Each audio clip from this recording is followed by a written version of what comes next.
Terima kasih untuk kasih dan kebaikan-Mu yang terus menjaga dan memelihara kehidupan kami.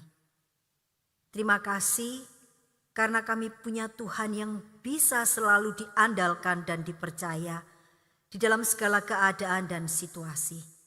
Terima kasih karena Engkau Allah yang turut bekerja di dalam segala sesuatu untuk mendatangkan kebaikan bagi setiap kami. Terima kasih karena Engkau Allah yang bukan hanya memelihara tubuh jasmani kami, tetapi Engkau juga Allah yang memelihara hidup rohani kami. Kami bersyukur karena hari ini Allah berkenan berbicara kepada kami melalui kebenaran firman-Mu. Berbicaralah kepada kami ya Tuhan, karena kami siap mendengarkan. Urapilah hamba-Mu yang akan menyampaikan, dan persiapkanlah setiap kami yang akan mendengarkan. Kami mohon kiranya Roh Kudus Allah sendiri yang akan berbicara kepada setiap kami melalui kebenaran firman-Mu. Terima kasih Bapa di surga, hanya di dalam nama Tuhan Yesus kami berdoa dan mengucap syukur. Amin.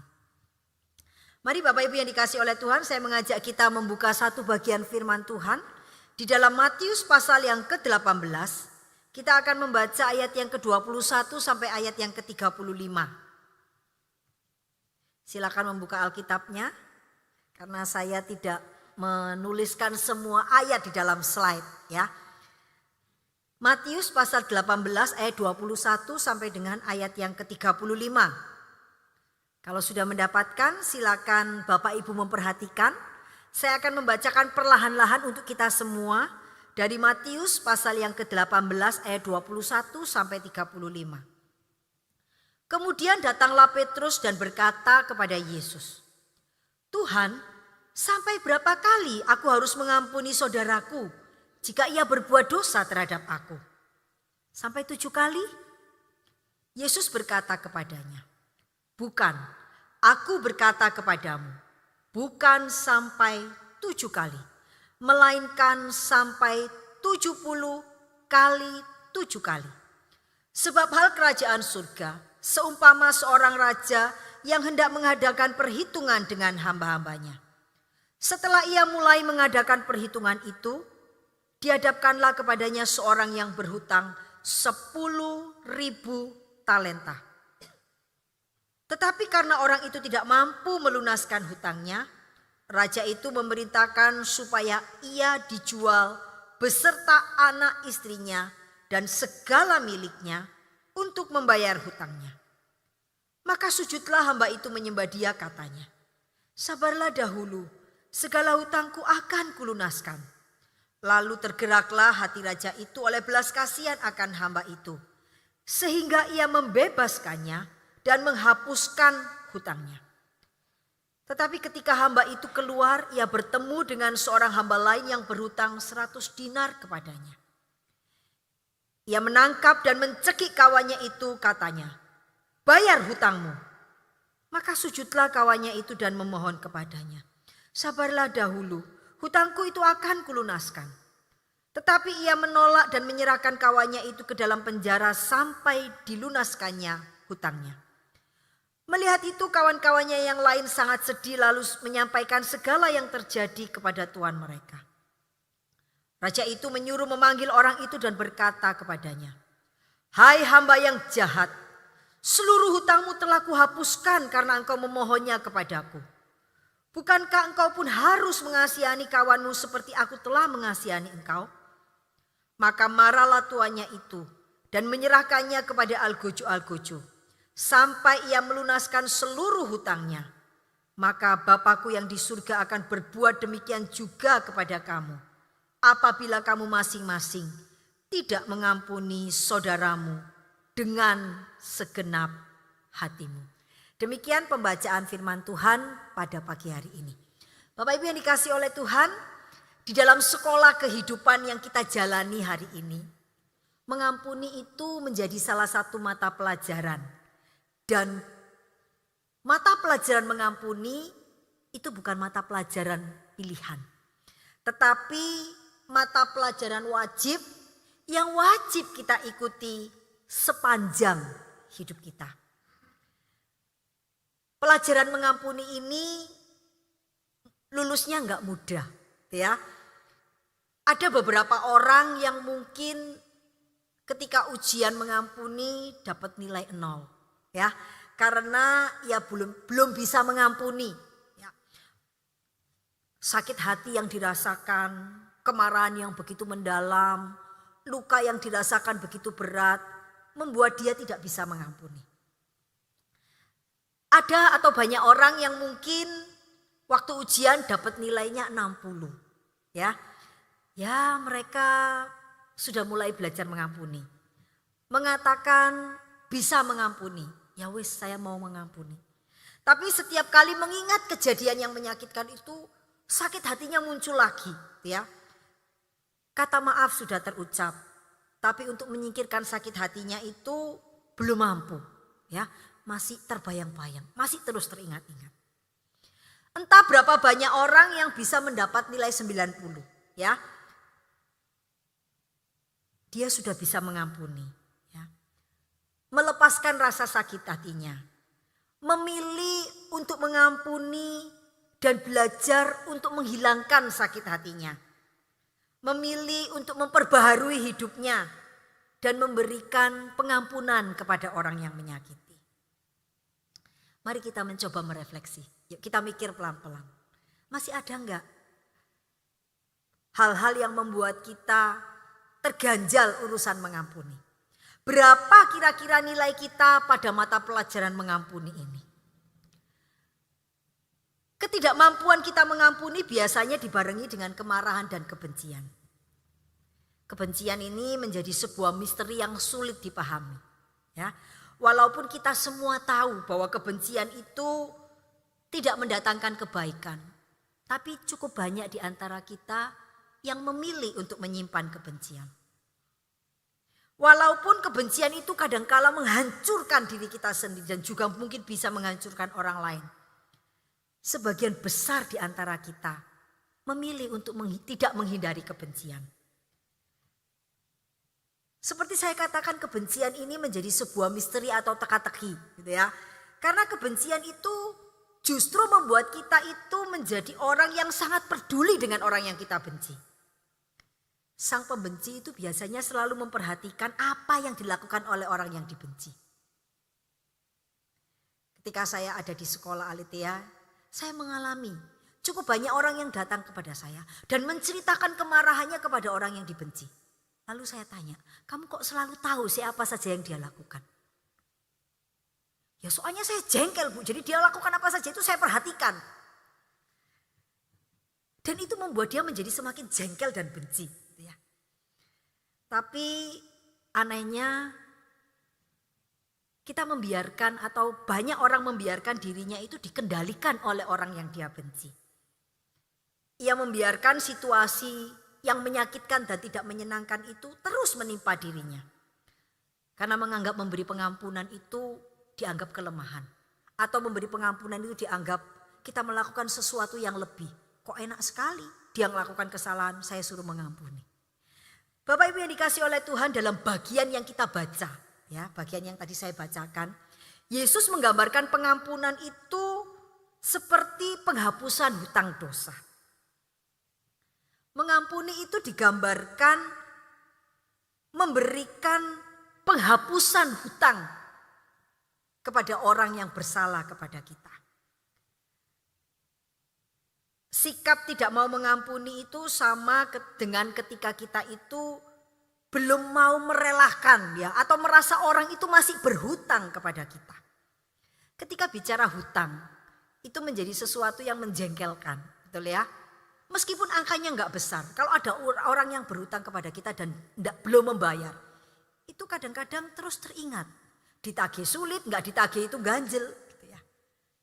Nah Bapak Ibu yang dikasih oleh Tuhan, melalui firman Tuhan pada hari ini, Yesus mengajarkan kepada kita bagaimana seharusnya kita mengampuni. Apa dasar-dasar kita mengampuni? Apa yang Yesus ajarkan ketika ia mengajar atau mendorong kita untuk mengampuni sesama kita? Yang pertama, Yesus mengajarkan bahwa pengampunan yang diberikan atau Yesus mengajarkan agar kita itu memberikan pengampunan yang melebihi standar atau tuntutan pengampunan dunia. Pengampunan yang Yesus ajarkan melampaui tuntutan pengampunan dunia. Bapak Ibu yang dikasih oleh Tuhan, kalau kita perhatikan teks yang kita baca, ya, itu dimulai dengan sebuah frase, kemudian datanglah Petrus dan bertanya kepada Yesus. Kata ini diawali dengan kata kemudian. Ini menunjukkan bahwa sebelumnya itu ada sebuah peristiwa yang menyebabkan Petrus ini kemudian bertanya. Ya, sebuah peristiwa yang kemudian mendorong Petrus bertanya. Nah, rupanya pada bagian sebelumnya, yaitu pada pasal 18 ayat 15 sampai 20. Yesus ini sedang membahas tentang disiplin kepada orang-orang yang tidak mau bertobat. Yesus sedang menjelaskan apa yang harus dilakukan kepada orang-orang yang tidak mau bertobat di dalam jemaat. Sehingga kemudian Petrus ini bertanya. Ya, bagian sebelumnya Yesus berbicara tentang apa yang dilakukan gereja. Atau apa yang harus dilakukan kepada jemaat-jemaat yang tidak mau bertobat. Nah, kemudian Petrus bertanya tentang sesuatu yang bersifat lebih pribadi. Ya, dia bertanya, berapa kali aku harus mengampuni saudaraku? Petrus ingin memastikan apa yang harus saya lakukan ketika ada saudara yang menyakiti aku. Nah, kata yang digunakan oleh Petrus adalah kata saudara, adelpos. Ini adalah sebuah pertanyaan yang sangat relevan termasuk untuk kita hari ini. Seringkali orang yang menyakiti kita atau melakukan sesuatu yang salah kepada kita itu bukan orang-orang yang jauh dari kita. Mungkin saudara seiman kita, mungkin saudara kita secara biologis. Atau mungkin orang tua kita, ayah kita, ibu kita.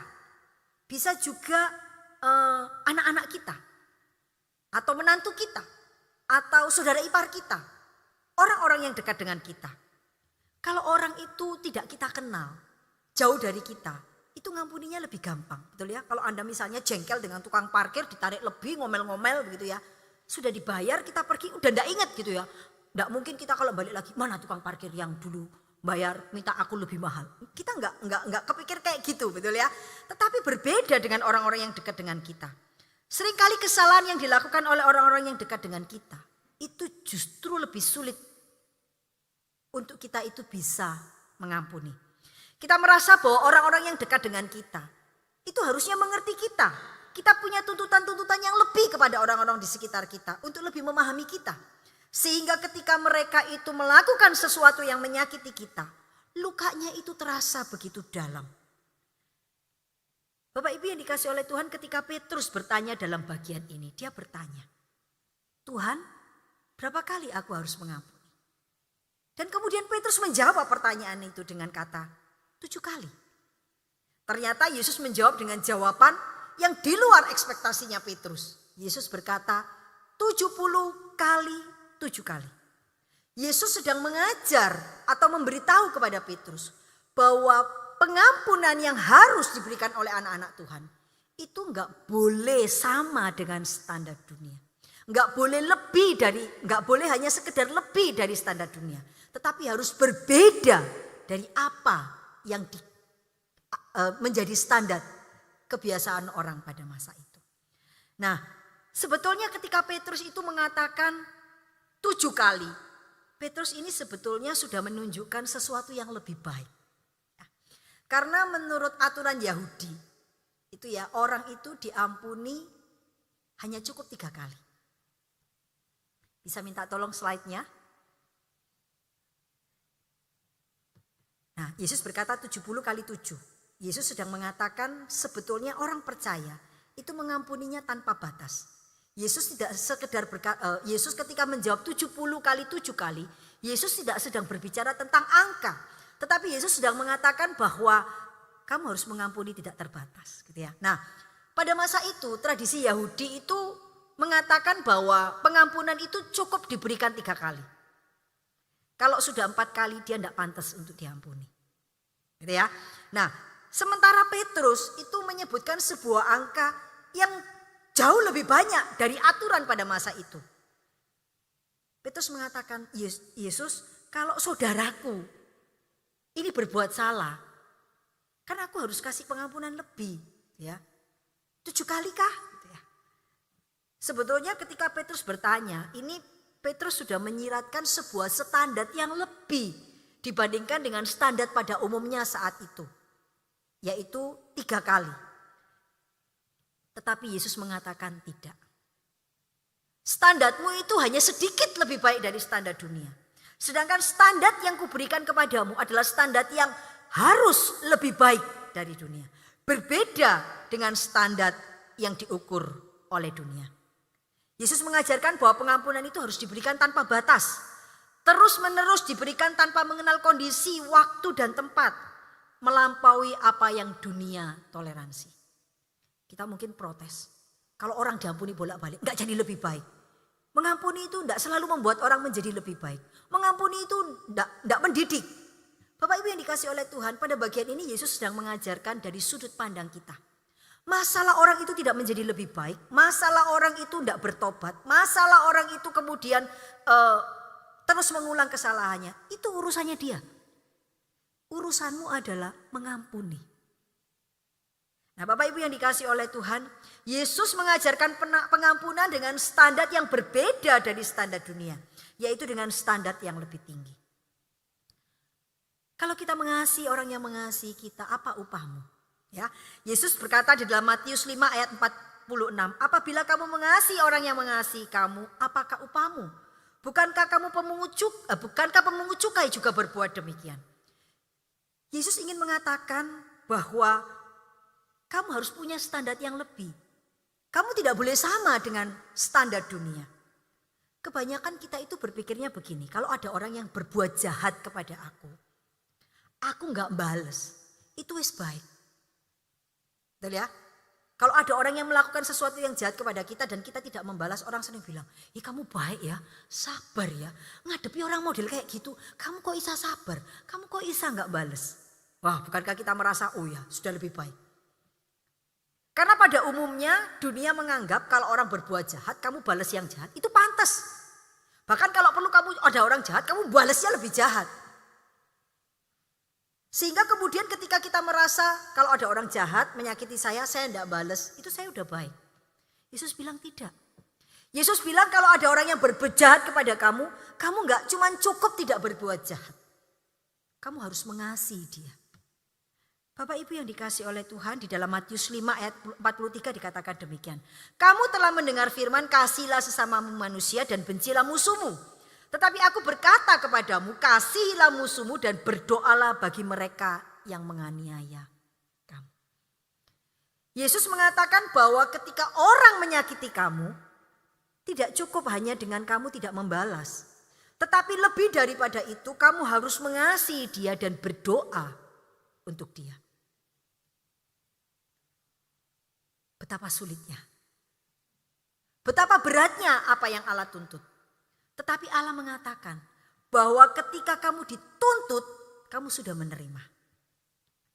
Bapak Ibu yang dikasih oleh Tuhan, satu ketika seorang pemuda datang kepada saya. Dia punya hubungan yang tidak terlalu baik dengan orang tuanya, terutama dengan mamanya. Satu ketika di dalam sebuah pembicaraan, saya ingatkan dia untuk tetap berhubungan dengan mamanya, tetap menyapa, tetap menjalin hubungan baik. Kemudian dia mengatakan begini, enggak bisa Bu, Ibu enggak tahu luka atau apa yang sudah dilakukan mama saya itu sedemikian melukai saya.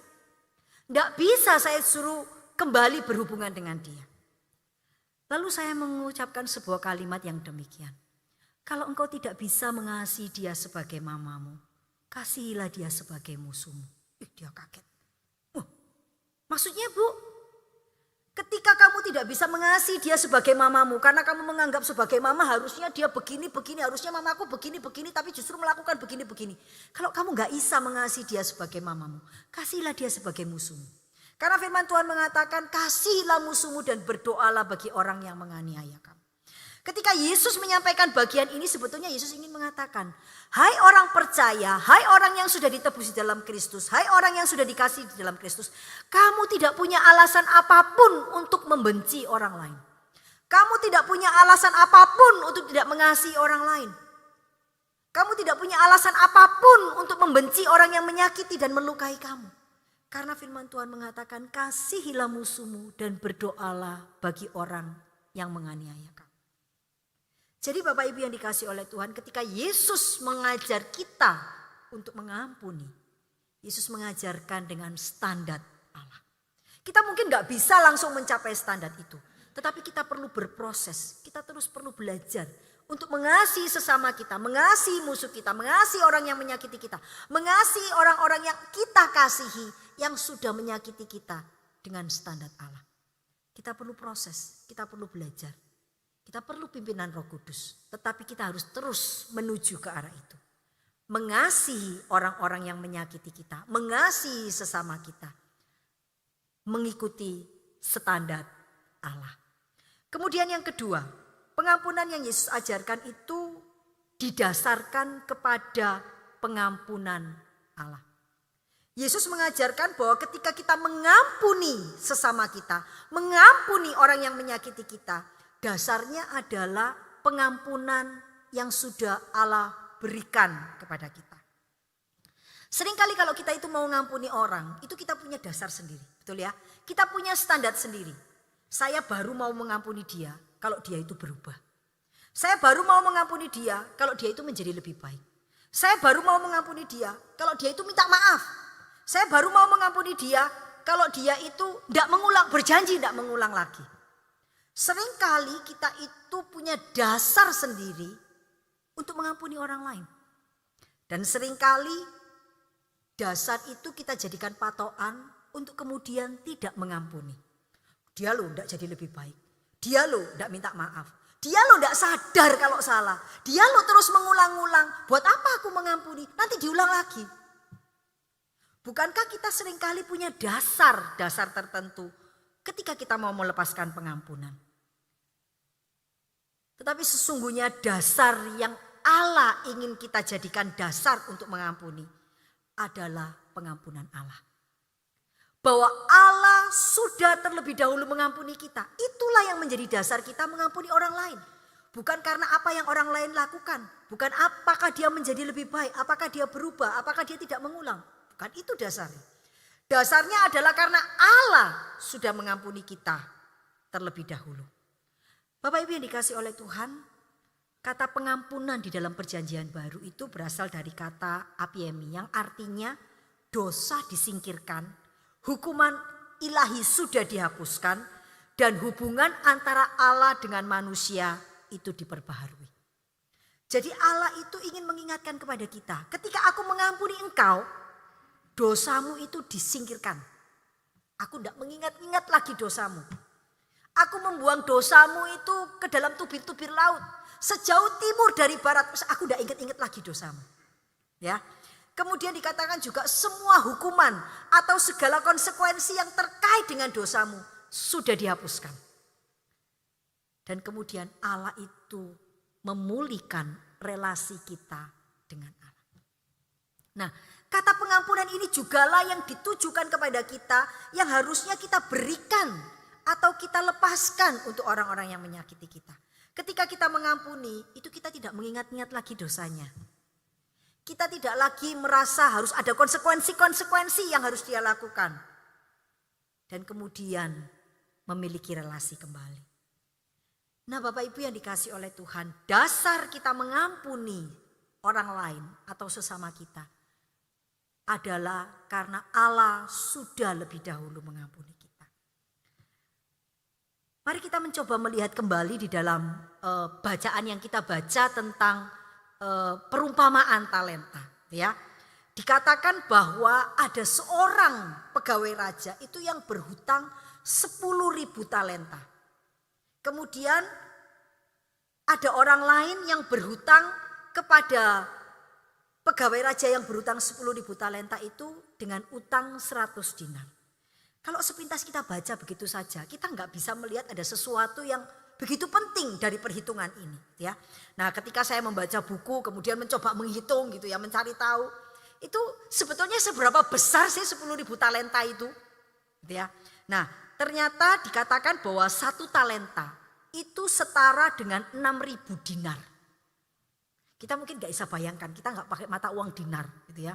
Kita nggak bisa bayangkan, gitu ya. Jadi 1 talenta itu nilainya 6.000 dinar. Sebuah angka yang besar, ya. Nah, 1 dinar itu sama dengan upah kerja 1 hari. Kalau orang itu punya hutang 10.000 talenta, bisa mundur satu slide dulu ya. Nah, kalau orang itu punya hutang 10.000 talenta, itu kalau dikurskan ke dinar, itu utangnya 60 juta dinar. Waktu saya baca buku itu saya nggak percaya ya. Tak hitung gak keliru tak gitu, saya hitung lagi. 1 talenta 6.000 dinar. Kemudian kalau kali 10.000, bener ya 60 juta dinar. Jadi kalau orang itu hutangnya 10 juta talenta, itu besarnya sama dengan 60 juta dinar. Gedenya seberapa sih 60 juta dinar ya, kita lihat selanjutnya. Dikatakan 1 dinar itu upah kerja orang 1 hari. Jadi kalau orang itu punya hutang 60 juta dinar, dia itu butuh kerja 200.000 tahun untuk bisa membayar hutangnya. Pertama saya juga gak percaya, mosok sih? Ternyata betul ya. Saya bayangkan umur kita ini loh paling banyak 100 tahun. Lah nek suruh nyaur utang sampai 200 juta tahun itu berarti gak bisa membayar utang, kan gitu ya. Apa yang sebetulnya Yesus ingin katakan atau jelaskan ketika dia mengatakan hutang 10.000 talenta? Sebetulnya Yesus ingin mengatakan bahwa orang yang berhutang pertama ini punya hutang yang begitu besar, yang tidak akan pernah bisa dibayar, bahkan dengan hidupnya pun dia tidak bisa membayar. Dan kemudian karena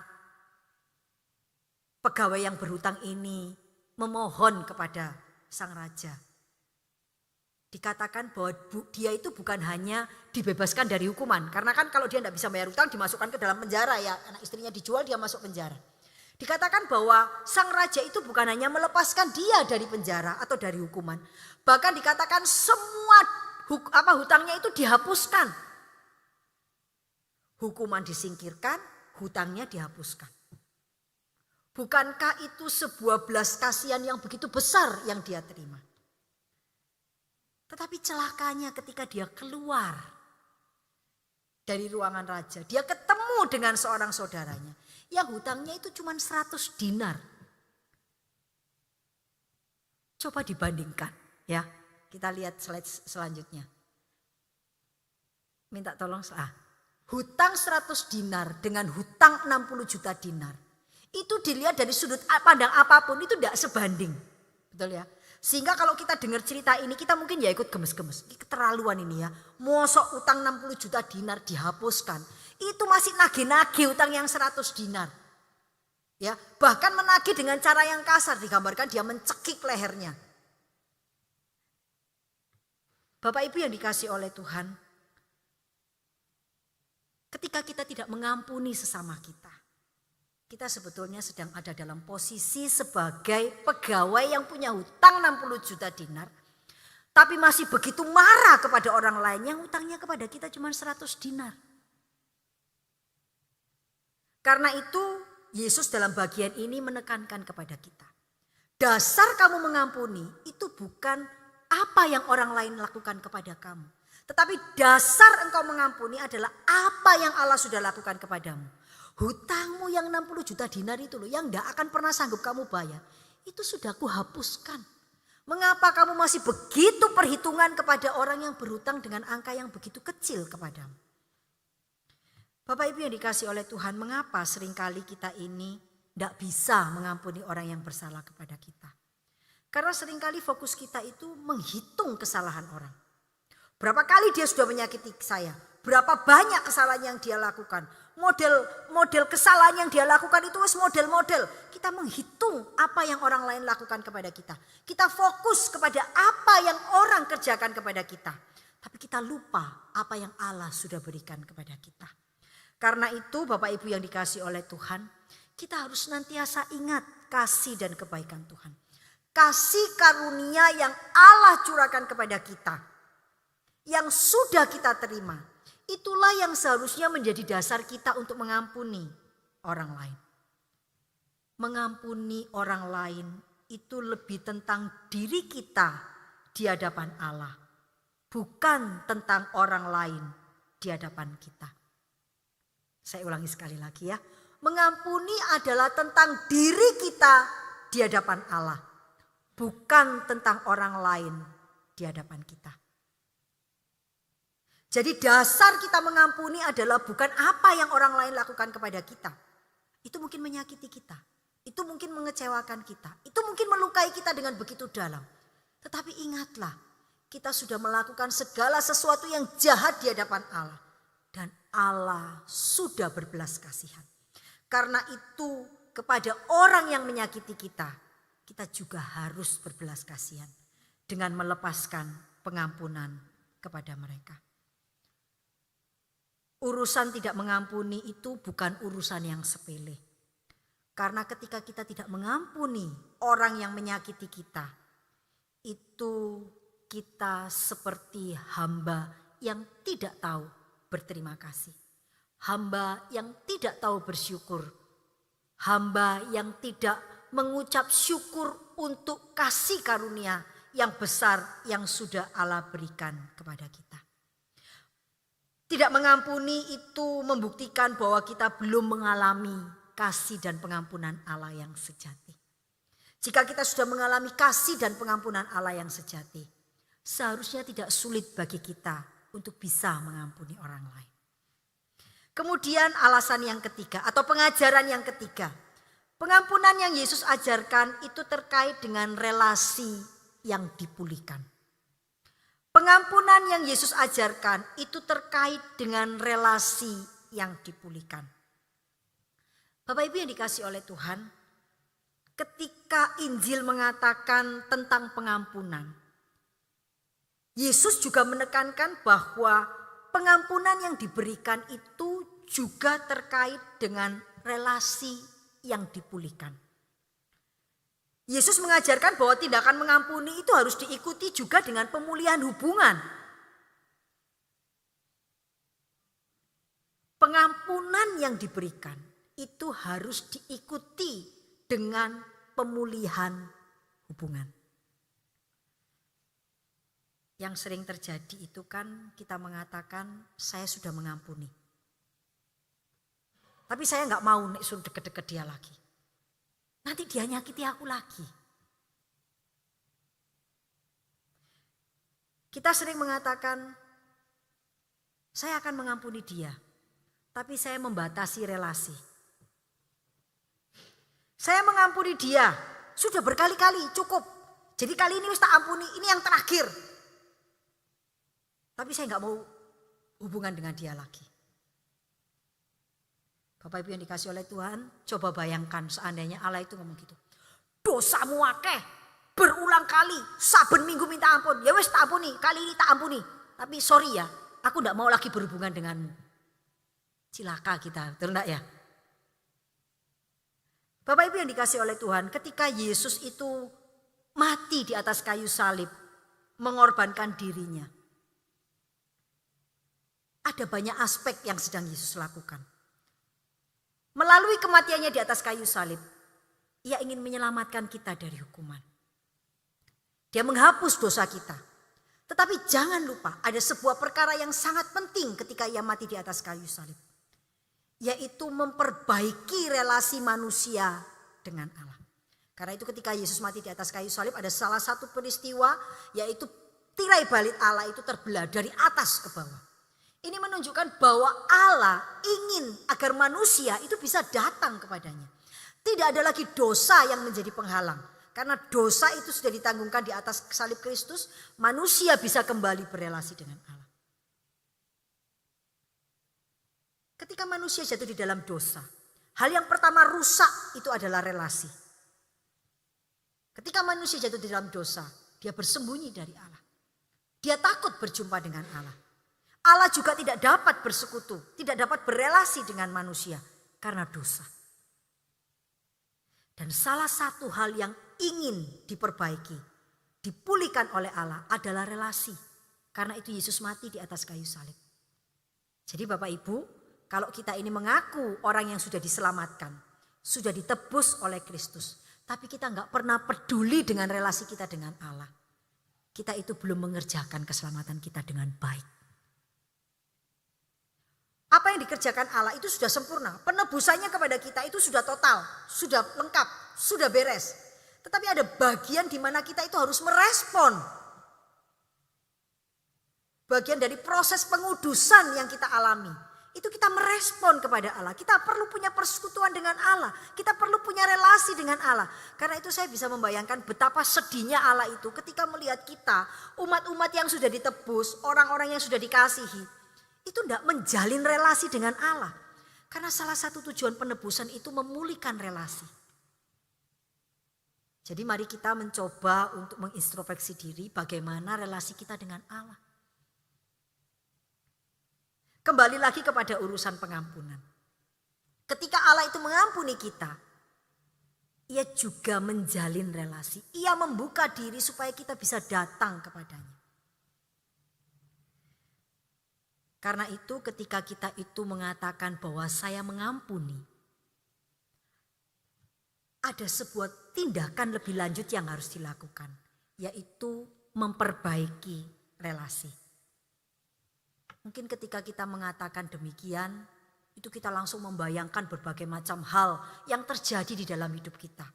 Kita seperti memutar film tindakan-tindakan yang dilakukan orang-orang yang menyakiti kita.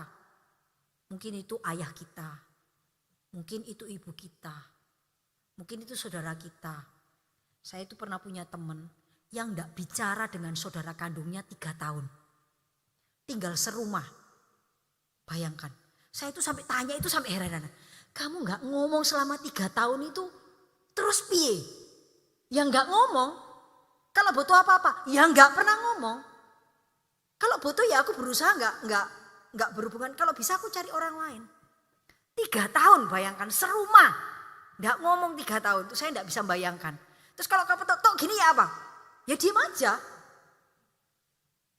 Kalau aku jalan aku lihat dia jalan aku minggir. Kalau terpaksa aku keluar dari kamar mandi dia jalan gini, tak gini ya sudah, enggak ngomong apa-apa. Saya tidak bisa bayangkan gitu ya. 3 tahun enggak ngomong dengan saudaranya. Tinggal serumah. Jangan-jangan ada di antara kita yang begitu ya. Tinggal serumah, enggak pernah ngomong. Mungkin dengan mamanya, dengan papanya gitu ya. Dengan saudara iparnya gitu ya. Dengan pembantunya, oh enggak ya. Kalau dengan pembantu rasanya enggak pernah ya. Karena kalau enggak kita enggak bisa nyuruh pembantu kita gitu ya. Aku gondok mbek pembantu gak tak sopo 2 bulan. Seneng pembantu nih ya di rumah kipas-kipas gitu ya. Tapi dengan saudara kita bisa lakukan itu. Enggak ngomong, enggak nyapa. Enggak punya relasi. Nah Bapak Ibu yang dikasih oleh Tuhan. Kita mungkin mengatakan aku enggak bisa disuruh ngomong. Setiap kali aku lihat mukanya itu aku teringat perilakunya yang menjengkelkan. Kita katakan begitu. Aku enggak bisa disuruh baik-baik sama dia. Setiap kali aku melihat mukanya itu aku melihat perilaku-perilakunya yang menyakiti hatiku. Sakitnya itu enggak cuma di dalam hati loh. Sampai ke tulang sumsum, mengalir ke seluruh aliran darah. Jadi enggak bisa dilupakan kecuali cuci darah mungkin begitu ya. Bapak Ibu yang dikasih oleh Tuhan, kita selalu mengatakan aku enggak bisa melupakan. Mengampuni memang bukan melupakan ya. Kadang mengampuni kesalahan yang dilakukan oleh orang itu mungkin begitu menyakiti kita sehingga nggak mudah dilupakan. Mengampuni itu juga bukan mengabaikan ya. Karena kadang-kadang rasa sakit itu muncul dan kita nggak bisa mengajukan. Mengampuni itu juga bukan sekedar membiarkan. Mengampuni itu juga bukan menghindari. Tetapi mengampuni itu berarti mengasihi. Duh, si Angeli.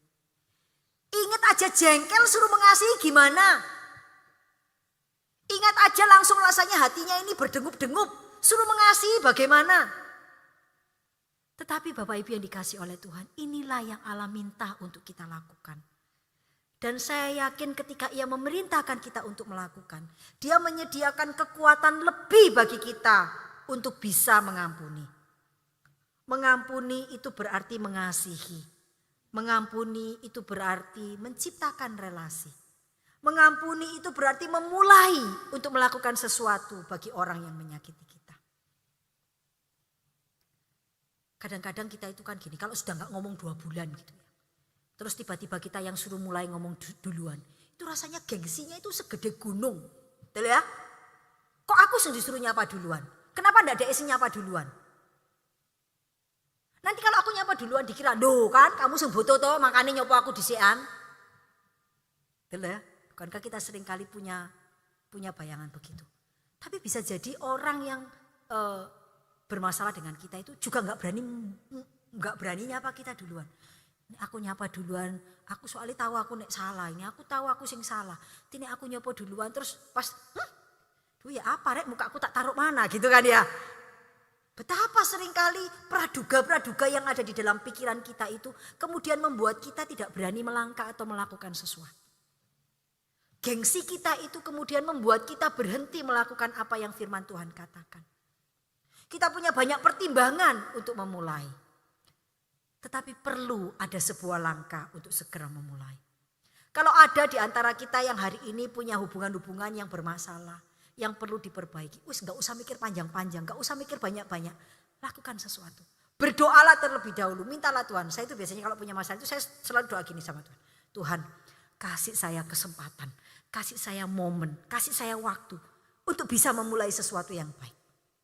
Dan saya selalu menemukan waktu, saya selalu menemukan momen, saya selalu menemukan kesempatan. Karena apa? Karena saya berusaha gitu ya. Ini pasrah, gak ada orang. Saya tak ngajak ngomong. Tak tawari minuman dulu gitu ya. Kalau ditawari minuman dulu mungkin dia mau terima gitu ya. Ada upaya-upaya yang dilakukan. Tetapi harus segera dilakukan. Bapak Ibu yang dikasihi oleh Tuhan. Mengampuni itu berarti mengasihi. Mengampuni itu berarti berelasi. Mengampuni itu berarti menciptakan hubungan. Nanti kalau aku disakiti ya apa? Kalau aku dilukai lagi ya apa? Ya mengampuni lagi. Nanti dia tidak jadi lebih baik. Sekali lagi saya katakan urusan mengampuni itu urusan kita dengan Tuhan. Urusan dia jadi lebih baik atau enggak, urusan dia jadi tidak karu-karuan itu urusan dia dengan Tuhan juga. Tugas kita adalah melakukan apa yang harus kita lakukan. Bapak Ibu yang dikasihi oleh Tuhan, saya ingat saya pernah mengalami hal yang demikian. Satu ketika ada orang yang dekat dengan saya, seorang rekan yang melayani bersama-sama dengan saya, orang yang menurut saya itu ngerti segala sesuatu yang baik, tahu firman Tuhan. Itu kemudian melakukan sesuatu yang menurut saya itu sangat melukai gitu ya, menusuk saya dari belakang lah istilahnya begitu. Dan yang lebih membuat saya terluka, itu di hadapan saya itu dia bersikap seolah-olah tidak ada apa-apa. Ya. Seolah-olah semuanya baik-baik saja. Terhadap saya itu dia kalau ketemu itu ya tetap manis-manis aja gitu. Jadi itu membuat saya itu semakin jengkel gitu ya. Kamu ini penuh dengan kepura-puraan yo. Di hadapanku itu baik, di belakangku ternyata kamu jahat gitu ya. Dan itu melukai saya sedemikian luar biasa. Butuh waktu yang cukup panjang waktu itu bagi saya untuk pulih dari luka dan kemudian melangkah untuk bisa mengasihi. Saya berdoa dan saya berjuang cukup lama. Saya berdoa dengan sungguh-sungguh minta Tuhan memberikan kekuatan. Saya mungkin tidak pernah lupa peristiwa itu. Tapi ketika saya menceritakan hari ini sudah tidak ada luka di dalam hati saya. Sudah tidak ada sakit hati. Ya. Memang kadang orang mengatakan mengampuni itu melupakan. Kadang tidak bisa ya. Tidak bisa lupa peristiwanya. Tetapi peristiwa itu sudah tidak menyakiti kita lagi. Coba tes case ya. Ada tidak peristiwa-peristiwa yang begitu melukai Anda. Sekarang kalau Anda mikir, gitu ya dulu ya. Tapi saya baik-baik saja kok. Nah Bapak Ibu yang dikasih oleh Tuhan. Mengampuni itu butuh perjuangan. Mengampuni itu butuh waktu. Mengampuni itu butuh energi. Mengampuni itu butuh banyak doa. Tetapi percayalah. Ketika Allah memerintahkan kepada kita untuk mengampuni, Allah akan memberikan kekuatan kepada kita untuk bisa melakukannya. Tinggal bagaimana kita sebagai anak-anak Tuhan merespon. Yesus mengajarkan kepada kita bahwa mengampuni itu standarnya adalah standar Allah. Bukan standar dunia, bukan standar kata orang, tetapi mengikuti standar Allah. Kemudian yang kedua, Yesus mengajarkan kepada kita bahwa pengampunan yang kita lepaskan, pengampunan yang kita berikan kepada orang lain, itu bukan berdasarkan apa yang orang lain lakukan kepada kita, tetapi berdasarkan pengampunan yang sudah Allah berikan kepada kita. Dan yang terakhir, mengampuni itu berarti menjalin relasi. Mengampuni itu berarti hubungan yang dipulihkan. Biarlah firman Tuhan pada pagi hari ini menolong kita kembali, mereview Bagaimana hubungan kita dengan orang-orang yang ada di sekitar kita. Bagaimana hubungan kita dengan orang-orang yang melukai kita. Mengampuni itu memang bukan melupakan ya. Tetapi mengampuni itu sekalipun ingat sudah tidak ada sakit hati lagi. Mengampuni itu bukan berarti membiarkan ya. Tetapi mengampuni itu berarti berelasi. Dan terus-menerus mengasihi. Mari kita bersama-sama berdoa. Tuhan Bapa di surga, terima kasih untuk firman-Mu pada pagi hari ini yang mengingatkan kami. Bahwa di dalam hubungan kami dengan orang-orang yang ada di sekitar kami. Dengan orang-orang yang kami kasihi. Orang-orang yang mengasihi kami. Tidak luput dari persoalan. Tidak luput dari masalah. Yang kadangkala menimbulkan sakit hati. Menimbulkan luka. Yang membuat kami menjadi marah, yang membuat kami menjadi tidak bisa mengampuni. Tolonglah kami ya Tuhan, untuk mengampuni orang-orang yang menyakiti kami dengan dasar seperti yang Engkau ajarkan. Bahwa kami mengampuni dengan standar yang sesuai dengan standar Allah. Kami mengampuni dengan dasar karena Allah sudah lebih dahulu mengasihi kami. Dan ketika kami mengatakan kami mengampuni, kami bukan hanya mengampuni, kami juga mengasihi dan kembali berelasi. Kiranya Tuhan sendiri di dalam Allah Roh Kudus akan menguatkan kami, memampukan kami dan juga memimpin kami. Terima kasih Bapa di surga, hanya di dalam nama Tuhan Yesus kami berdoa dan mengucap syukur. Amin.